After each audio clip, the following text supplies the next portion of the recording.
नमस्कार मु हापिन स्वागत करछ आपन मन को आउट नवा वीडियो रे। तो यारो जो पूर्व वीडियो थिला आमे सेथरे डिस्कस करथिले तो सेफ स्कोर केते जाय पारे ठीक अछि। तो आज रो जो वीडियो रहबो आ एई वीडियोटा रहबो तुम मन को पई शेष वीडियो बुझेला।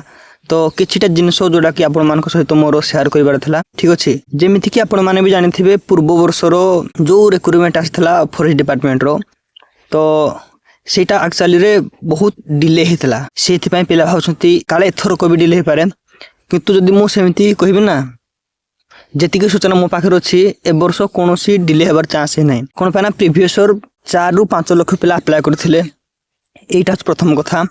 आ किछि पिला भी कहथिले जे करप्शन भी हेथै पारे। तो प्रीवियस ईयर जदि हम देखिबा ताहले प्रीवियस ईयर निहाती भाबरे केते ना 4 रु 5 लाख फॉर्म पड़थिला बुझला। तो 4 रु 5 लाख फॉर्म निहाती भाबरे टिके अधिका समय निहाती नबो। बाकी एई थरो जदि देखिबा 2.8 लाख अप्रोक्स हला माने ए 4-5 लाख रो मात्र 60-62% जहा पिला अप्लाई करथिले बुझला।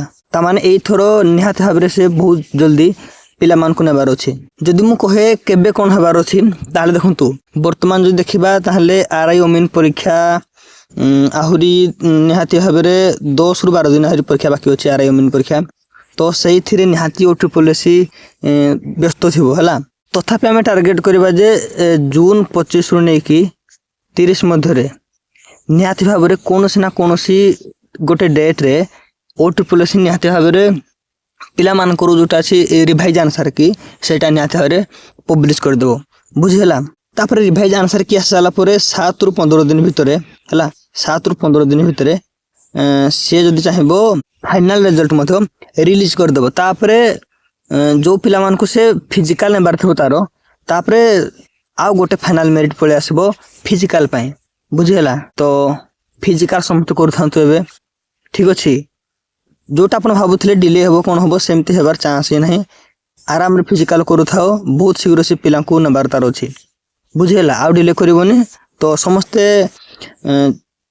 देखो पूर्व वीडियो रे हमें आलोचना करथिले सेफ स्कोर विषय रे। तो सेफ स्कोर जहारो ठीक ठाक अछि ना जहारे फिजिकल करूथाओ तापर नेक्स्ट जहा किछि भी आसीबो इन्फॉर्मेशन मु हाथ जणेबी ठीक अछि। आज पे एतिकी धन्यवाद।